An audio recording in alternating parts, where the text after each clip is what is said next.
YouTube channel once again. Thank you so much to each and every person that has subscribed.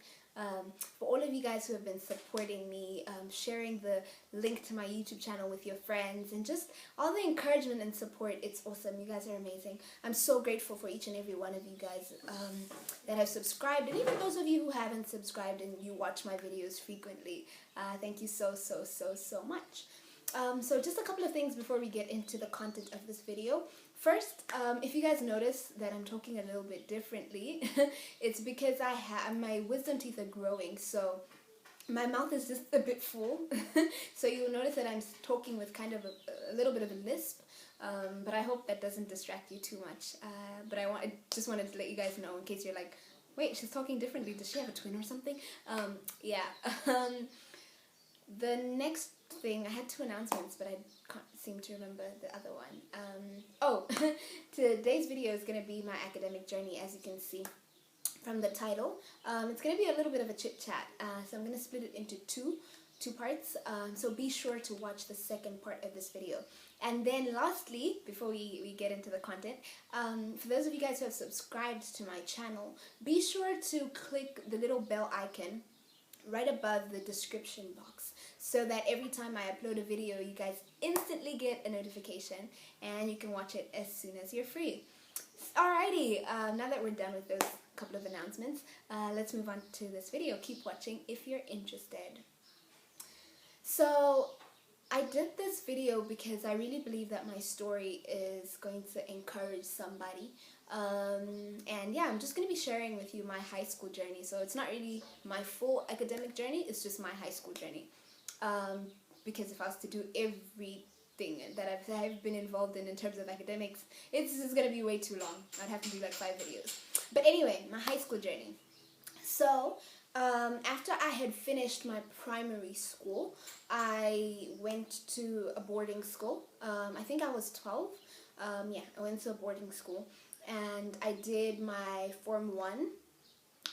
But at the school, they had this weird thing called Form 1 Lower. So it was kind of like a step before you're really in high school, but you were in high school, but you weren't really. That's the best way I can explain it. So I did my Form 1 Lower, which, depending on which part of the world you're in, you might not call it Form 1. Maybe you guys know it as 6th grade. So between 6th and 7th grade, or grade 7 in South Africa. That's what I did after so I did my sixth grade, which was the end of my primary school, and then I did my grade 7 or 6th grade or Form 1 lower, depending on where in the world you're in, or Form 1. So then, yeah, I did that at this boarding school, and I hated the school. I think I only stayed there for like a term or two terms, or maybe it was 3 terms, but yeah, then I left, and then I moved cities. Because the boarding school I went to was not in my home city, I went back home to my home city, and I had applied for this American school, and I had actually been accepted to go there, but their system runs a bit differently, because they have an American system and not Cambridge system, which is what I had been doing. So they started a bit later on in the year, so I had like a long period of time. It really wasn't that long, about like 2-3 weeks before I went to school. So guess what my mother said? She's like, you're not going to be sitting at home doing nothing, you have to go to school. So even though I'd been accepted to this American school, my mom was like convinced that it was a waste of my time to just sit around. So for 2 weeks I went to this other school. How crazy is that? But it's a school I had been to before for like primary school. So anyway, I went to this other school for like 2 weeks. It was the Cambridge system as well. You honestly don't learn that much in 2 weeks, so I don't have much to tell concerning that. So I went to that school for 2 weeks, and once the 2 weeks was up, I went to the American school I'm telling you about. And at the American school, I then did my 6th, my 7th, and my 8th grade. Then I left, and I left because of different reasons. One of them being me being silly. I wanted to go to the school that my cousin was at. So I'll talk about this a little more in the second part of this video, but don't ever make a stupid decision to move schools or move countries just because you have a friend there or a family member. Like, that shouldn't be your main focus or the main your main motivation for making a huge decision like that in your life. So anyway, I left the American school and I applied for this other school, and I was changing systems again. So now I was moving back to the Cambridge system. So by this time, my education has already been a little bit messed up because I've just been, school hopping. So anyway, it took a lot of convincing to get my mom to let me go to this school because my cousin was there. Because one, the school wasn't that great in terms of education at that time. Two, my mom wasn't convinced that it was a good enough reason just because, my cousin was there, so I should go to that school. But of course, I'm good at persuasion and stuff like that. I used my persuasive skills and told her about other reasons why I should go and stuff like that. And finally, she let me go. So I went to this school, and at this school I did my Form 3 and my Form 4. So that's kind of like I redid 8th grade, if you're familiar with the American system, or it's like grade 9 in the South African thing. So somewhere there, like 8th grade, grade 9, Form 3, whatever you call it. So I went there, I did my Form 3 and my Form 4. Now, at the end of my Form 4, I wrote my MSCE exam, which is Malawi Secondary Certificate of Education. But I really never wanted to do it. So this school that I was at, where I did my Form 3 and my Form 4, the Cambridge one, that I went to because of my cousin, it offered both the International General Secondary Certificate of Education, which is IGCSE, the Cambridge system, and the Malawian system, which is MSCE. For short. So it offered both of them. So what would happen is that in Form 4 you would write your MSCE exams, which I already explained is Malawi Secondary Certificate of Education, and then in Form 5 is you would do your IGCSEs. So in Form 4 you didn't necessarily have to do your MSCEs. You could just choose to do your IGCSEs. But my mom was like, no, you should do your MSCEs, and I was like, I don't want to. I had a whole list of reasons why I didn't want to write them. I just wanted to do IGCSEs. But mom was like, no, you have to, that kind of thing. She didn't force me, but she really greatly encouraged me to do it. So I ended up doing that, but I had a very negative attitude towards it. I wasn't being serious about it. I hadn't mastered a good studying technique at that time. There were a lot of things that affected that exam. And so long story short, I didn't do well in that exam. But anyway, and I knew that. So what happens after you've written your MSc exam is that you have this huge break, because then they're marking all the exams from all the candidates who've written in the country and all of that. And then once your results come out, sometimes they can take between 3 to 6 months to come out, or sometimes even a year if things have been really bad that year in terms of corruption and stuff like that. So for me, I finished my exams in about July, and my results were set to come out in November, December, and I think this was in, I can't remember what year. So after that, I knew during my break. So while I'm taking my long break, I told my mom, I was like, look, I'm not, I know for sure that I have not passed these exams because I know that I had been playing. I knew that I had been playing.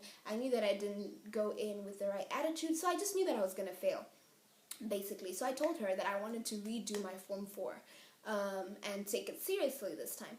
So now we started looking for schools that would accept me to do my Form 4. So I then ended up doing, so at this point in time, during my break, while I'm waiting for my results, even though I knew that they would be bad results, I had gone to New York to visit some family. And while I was there, one of the things, because I had said I wanted to redo my Form 4. My aunt, who I was living with, had suggested that maybe I do community college or something like that while I was there, or I do 12th grade or 11th or 12th grade again in New York. She was just giving me options. So those are some of my options. Or I could try and wait for my results, and maybe they wouldn't be as bad as I thought they would be, and I could apply for university, because in Malawi that's how it works. When you're done with your Form 4 exams, you can apply for universities. So I had all these options open. So I had been applying for like schools and stuff, looking at schools in New York as well, in Malawi, just all over, the places that I could go to.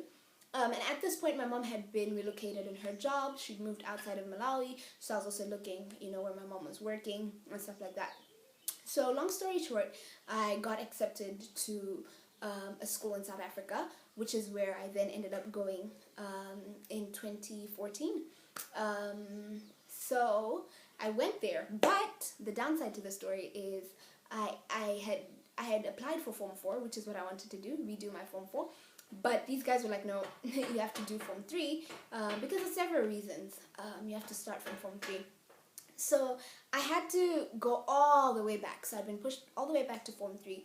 And it really was not the best. But both my mom and I knew that it was something that God wanted for me. Like, we just had so much peace in our hearts that this is the place God wanted me to go to. So even though it was really hard for me to be like, I'm going all the way back to Form 3. Now remember, bear in mind, I'd already done 8th grade at the American school. I'd already done Form 3 at this other Cambridge school that I went to.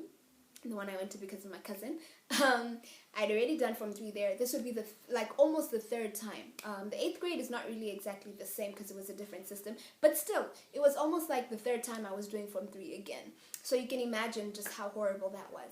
I was going all the way back to Form 3. This is like grade 9 or 9th grade.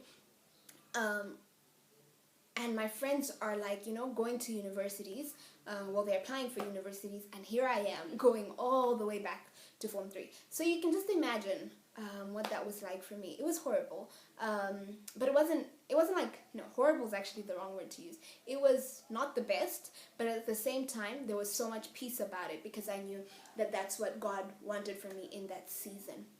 So, and I definitely don't regret it. Even though I had to go back several years and I was way behind my friends, I had peace about it in my heart because that's what God wanted for me. So, so I ended up going to the school and I did my Form 3, my Form 4, and my Form 5. And by the end of that, I was like, I'm done.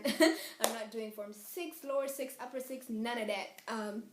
Because I was just done. I was like, I've been in high school now for 9 years and I'm just done. I'm just done. And it worked in my favor as well because that was also what God was saying. Like, God was moving me. Because remember, this school was in South Africa, he was now moving me. My seasons were shifting. It was time for me to come back home to Malawi. And so it just worked out because I just didn't want to do Form 6 and I was just tired of high school and all of that. So, yeah, I think that's where I'm going to stop this part of the video. In the next part, I'm going to talk about, like, just the process of, being pushed back in life.